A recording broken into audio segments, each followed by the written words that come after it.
शौकीनों देख सकते हैं जैसा कि डेल्फा आ गया माशाल्लाह से, देख सकते हैं क्राउड वगैरह देखें माशाल्लाह से, क्राउड वगैरह देख सकते हैं, बच्चे वगैरह। अच्छा ये दुनिया का सबसे छोटा बच्चा है माशाल्लाह से।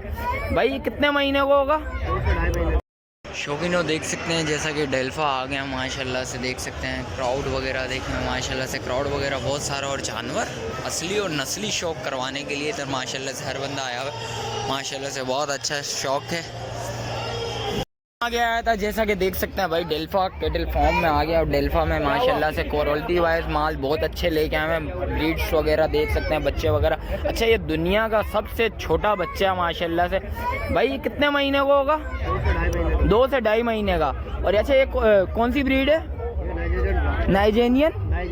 नाइजेरियन ड्रॉप माशाल्लाह से, देख सकते हैं भाई मास्टर केटल फॉर्म पर आए हैं, देख सकते हैं भाई। ये नीचे छोड़िएगा ज़रा इसके, देख सकते हैं भाई हाइट देखें इसकी माशाल्लाह से, दुनिया का सबसे छोटा बच्चा है, देख सकते हैं भाई। क्वालिटी वाइज देखें माशाल्लाह से बहुत खूबसूरत है माशाल्लाह से, देख सकते हैं भाई, देख सकते हैं चीज़ क्वालिटी वाइज बहुत प्यारी चीज़ है भाई माशाल्लाह से, देख सकते हैं। बच्चे वगैरह भी हैं, देख सकते हैं भाई, ये देख सकते हैं दुम्बे वगैरह माशाल्लाह से, क्वालिटी वाइज बहुत एंड